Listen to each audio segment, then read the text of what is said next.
Hello friends, स्वागत है आपका अपने चैनल मिस्टर इंजीनियर पर।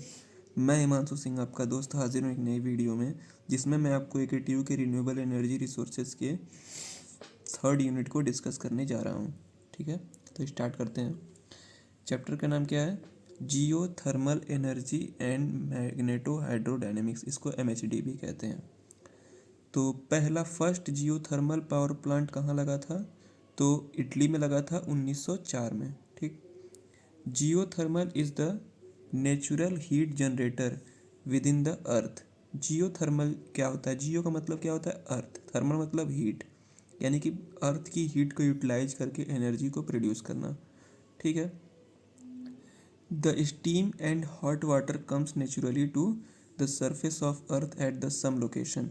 किसी किसी लोकेशन पे क्या होता है कि अर्थ के सरफेस पर जो हीट है, हॉट वाटर है और क्या है, स्टीम है, वो बाहर निकलती है। तो वैसे वैसे जगहों पर ही हम जियोथर्मल पावर प्लांट को लगा सकते हैं। ठीक है।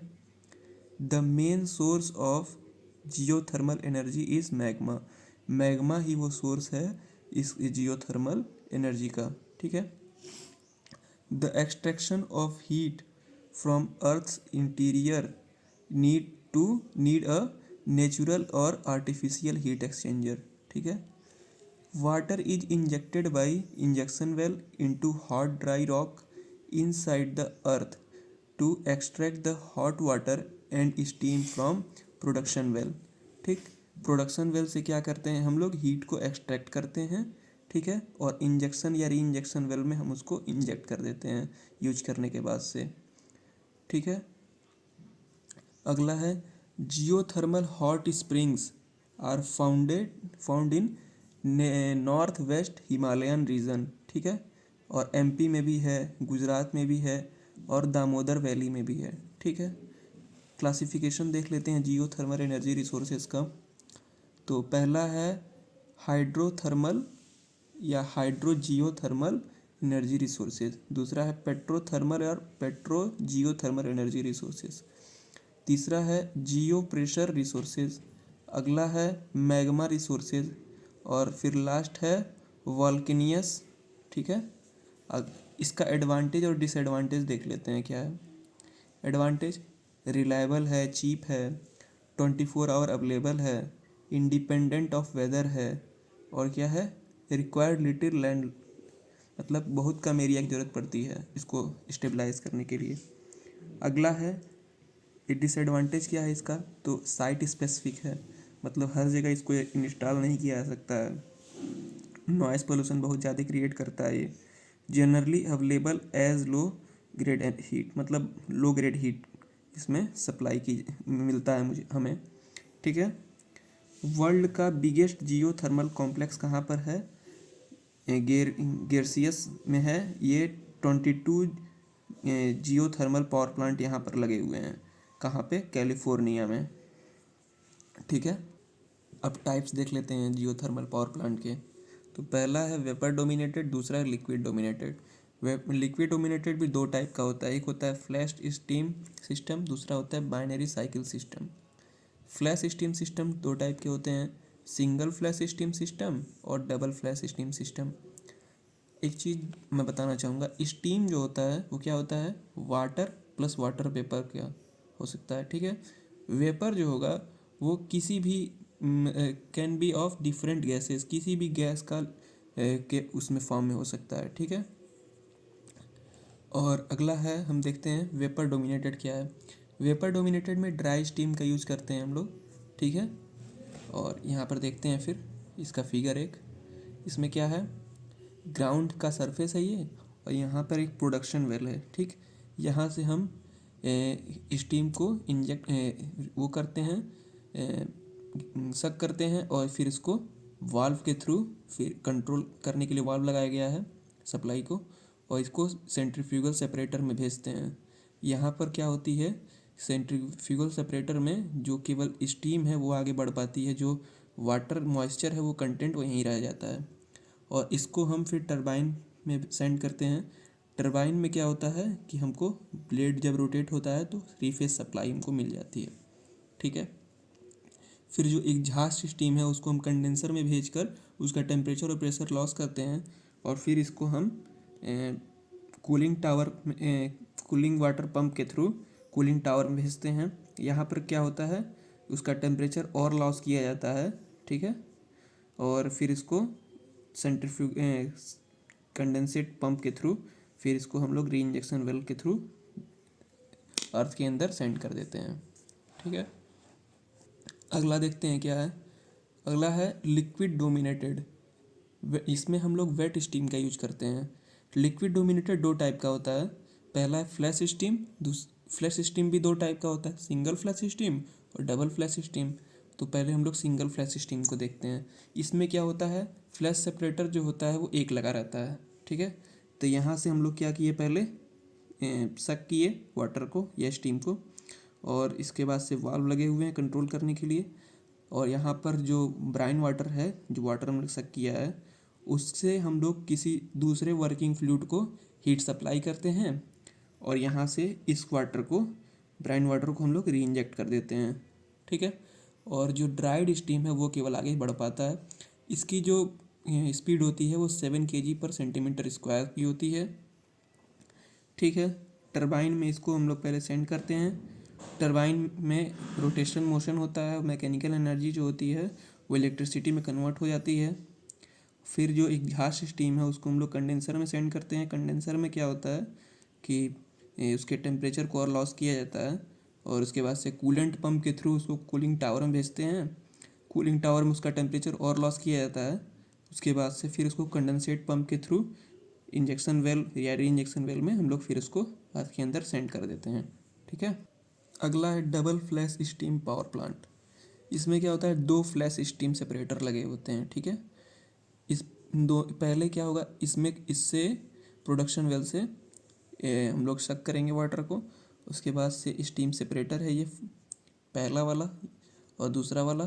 तो इसमें से पहले क्या होगा, वाल्व के थ्रू कंट्रोल होगा ये, और यहाँ से जो ब्राइन वाटर है वो फिर इसमें जाएगा दूसरे से स्टीम सेपरेटर में। यहाँ से डायरेक्ट भी हम ले रहे हैं, लेकिन यहाँ से जो बच जा रहा है उसको भी हम यहाँ पर ला दे रहे हैं। और जो मतलब ख़त्म हो जाएगा, जो जो यूज करने लायक नहीं रहेगा, उसको फिर हम लोग क्या करेंगे, सेंड कर देंगे वाटर को। और यहाँ पे दोनों फ्लैश स्टीम सेपरेटर से जो स्टीम है, ड्राइड स्टीम, उसको हम लोग आगे बढ़ाते हैं और टरबाइन में सेंड करते हैं। टरबाइन में फिर क्या होता है, दो टरबाइन लगे हुए हैं, ठीक है। तो इसका जो इनलेट है और इसका एग्जॉस्ट फिर जाके यहाँ पे यूटिलाइज हो जाता है दूसरे के इनलेट में।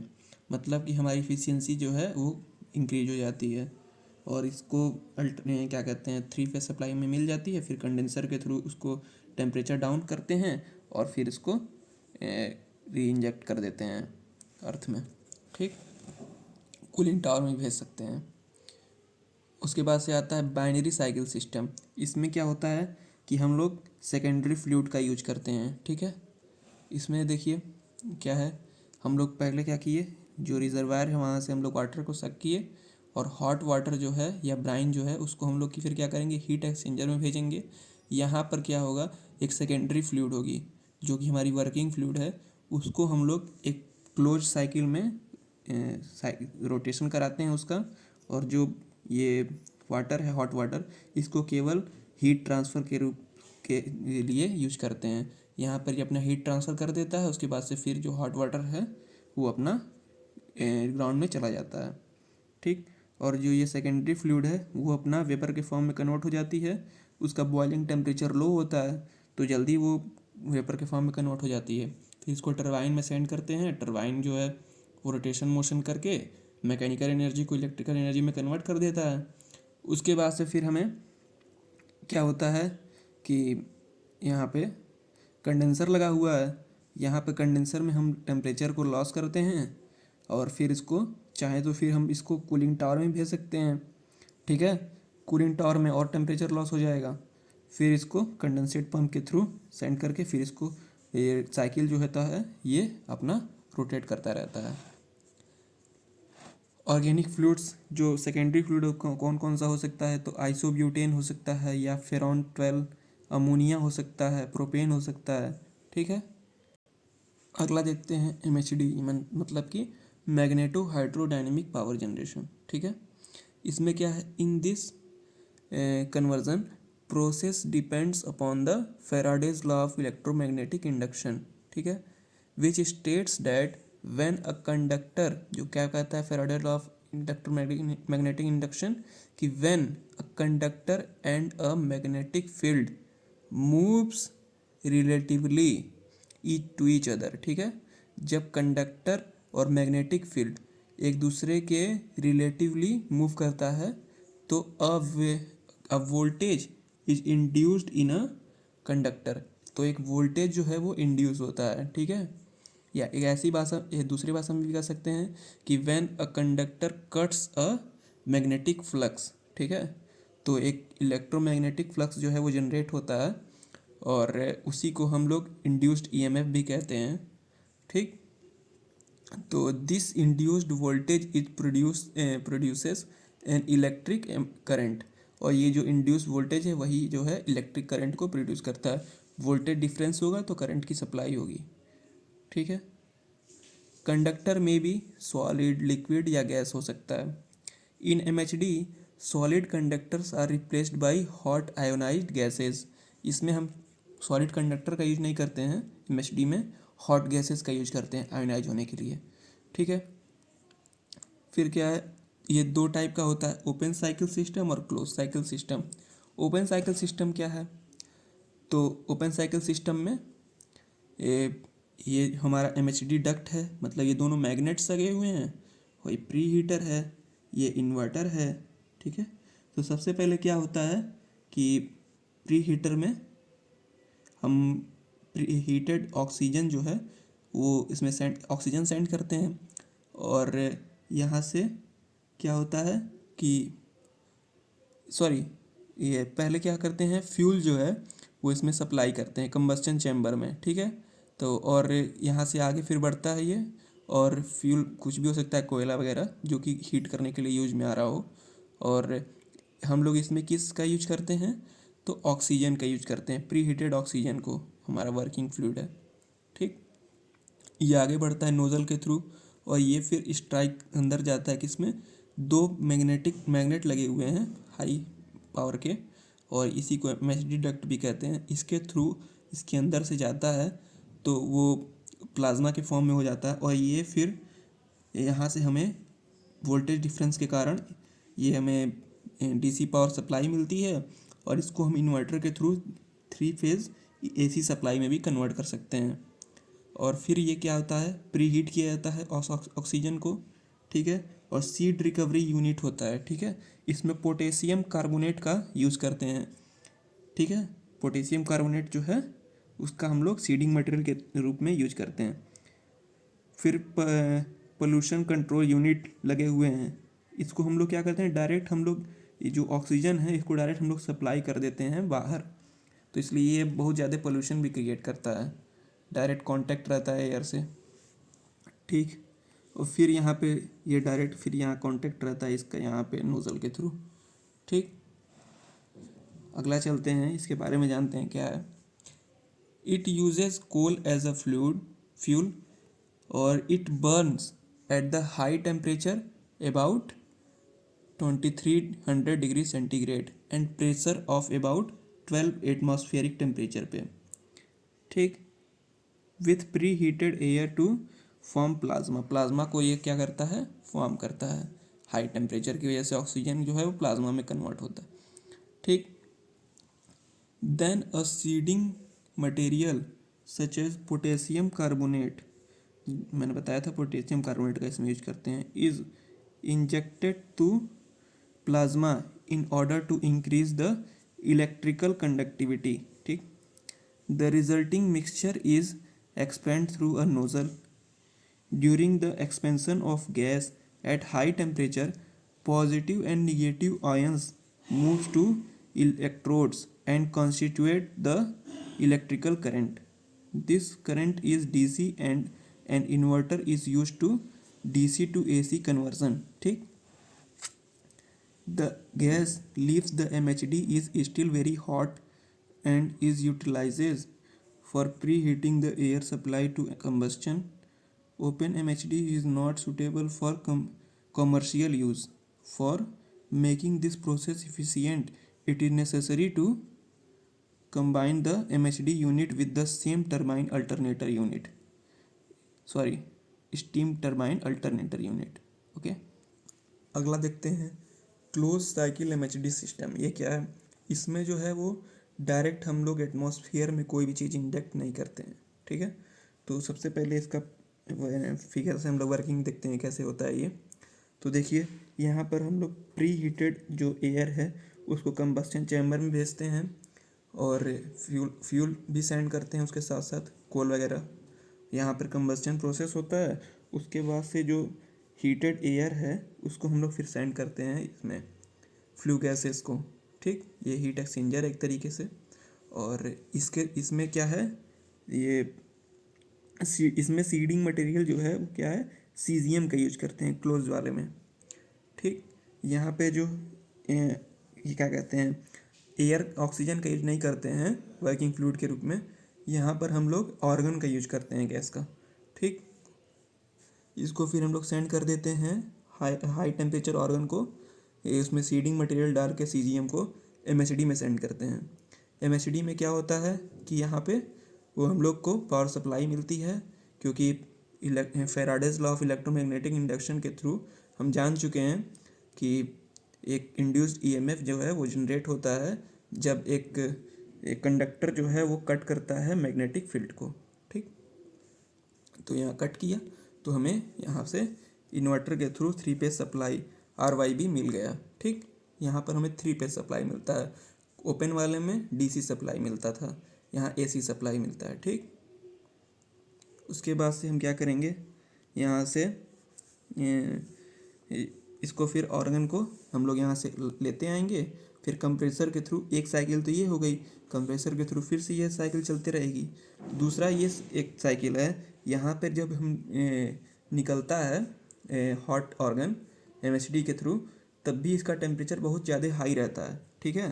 तो हम यहाँ क्या करेंगे कि एक और हम MHD को एक हीट एक्सचेंजर के थ्रू वर्क कराएंगे और यहाँ से इस वाटर को जो है यहाँ सेंड करेंगे। तो यहाँ पर हमें क्या हो जाएगा, यहाँ से ऊपर से स्टीम जो है वो प्रोड्यूस हो जाएगी, हाई टेम्परेचर स्टीम।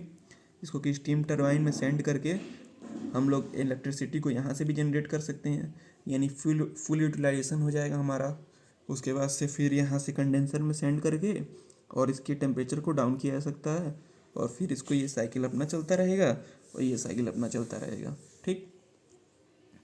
अगला देखते हैं, इसके बारे में तो मैंने बता ही दिया है, सीजियम वगैरह यूज होता है सीडिंग मटेरियल के रूप में, और यही सब है। ऑर्गन गैस का यूज करते हैं वर्किंग फ्लूइड के रूप में। अगला देखते हैं फ्यूल सेल। ये क्या होता है? A fuel cell is chemical device. ये एक इलेक्ट्रोकेमिकल डिवाइस होता है जिसमें क्या होता है, that converts chemical energy into electrical energy and heat without combustion. जो डायरेक्टली क्या करता है, केमिकल एनर्जी को इलेक्ट्रिकल एनर्जी में कन्वर्ट कर देता है, हाँ, बिना कंबस्चन के, ठीक।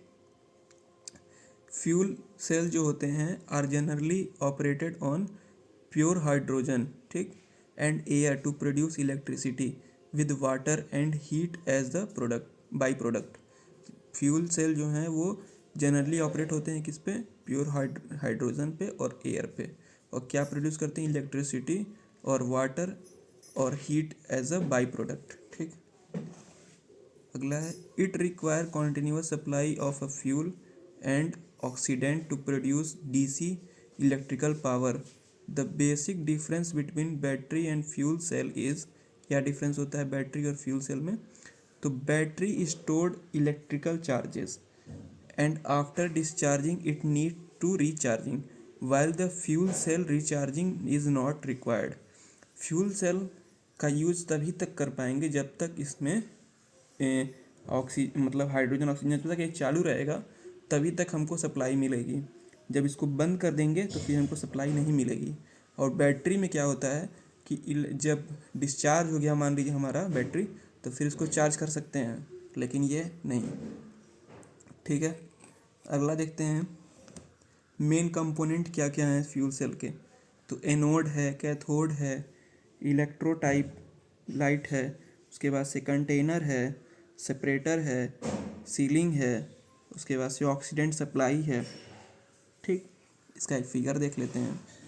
हाइड्रोजन को हम लोग यहाँ से हाइड्रोजन गैस को ये फ्यूल है, इसमें डालते हैं तो क्या होता है कि हाइड्रोजन जो है वो टूट जाता है किसमें, H+ आयन में, और दो इलेक्ट्रॉन जो है वो अलग हो जाता है। ठीक, फिर क्या है, इधर साइड जो है वो एनोड है, एनोड मतलब माइनस निगेटिव चार्ज, उसके बाद से कैथोड है पॉजिटिव चार्ज। ठीक, फिर यहाँ से ये इसके थ्रू मेम्ब्रेन के थ्रू इलेक्ट्रोड है ये दोनों, दोनों इलेक्ट्रोड है। यहाँ से क्या होता है कि जो H आयन है, H+ आयन, वो इलेक्ट्रोलाइट में आता है, और H+ आयन और ऑक्सीजन की सप्लाई भी हम यहाँ से कर रहे हैं, ऑक्सीडेंट एयर। ठीक, और +4 इलेक्ट्रॉन ये मिल के बन जाता है H2O, और हीट भी रिलीज होती है। ठीक, H2O में कन्वर्ट हो जाता है, और यहाँ से हमको करंट भी मिलता है। ठीक, दोनों इलेक्ट्रोड से। ठीक, ये हाइड्रोजन ऑक्सीजन फ्यूल सेल है। ठीक है, इसको एल्कलाइन फ्यूल सेल भी कहते हैं। ठीक है, इसमें भी वही मैंने दिखाया है कि हाइड्रोक्साइड जो है वो 20 to 40% कंसनट्रेट है। उसके बाद से ये फिगर है, इलेक्ट्रोड है दोनों, और यहाँ से निगेटिव एनोड है, ये कैथोड है पॉजिटिव आयन। यहाँ पर लोड लगाया गया है, इलेक्ट्रिसिटी की सप्लाई हो रही है। KOH का इसमें यूज किया जाता है कि इलेक्ट्रोलाइट के रूप में। KOH जो है वो टूट जाता है किसमें, K+ और OH- आयन में। ठीक है, यहाँ पे मैंने रिएक्शन दिखाया है, आप देख सकते हैं। KOH जो है वो K+ OH आयन में टूट जाता है, और एनोड पर क्या रिएक्शन होता है, जो H2 है वो 2 OH आयन लेके इसका H2O में कन्वर्ट होता है, और 2 इलेक्ट्रॉन जो है वो रिलीज होता है। कैथोड पे क्या होता है कि हाफ जो है वो O2 का, और H2O जो है वो +2 इलेक्ट्रॉन मिल के OH- आयन को प्रोड्यूस करते हैं। ठीक है, ये एनोड पर जो मतलब दिखाया गया क्या क्या रिएक्शन है, उसके बाद से कैथोड पे किस तरीके से रिएक्शन होता है, और OH आयन जो है प्रोड्यूस होता है, उसको देख सकते हैं आप। और ओवरऑल रिएक्शन क्या है, तो H2 और O2 मिलके हाइड्रोजन डाइऑक्साइड मतलब कि जल बनाते हैं, और इलेक्ट्रिकल एनर्जी जो है वो रिलीज होती है। ठीक है, तो इसके साथ ही मैं इस वीडियो को एंड करता हूँ। Thank you so much for watching this video. If you like then please subscribe and share with your friends. Thank you.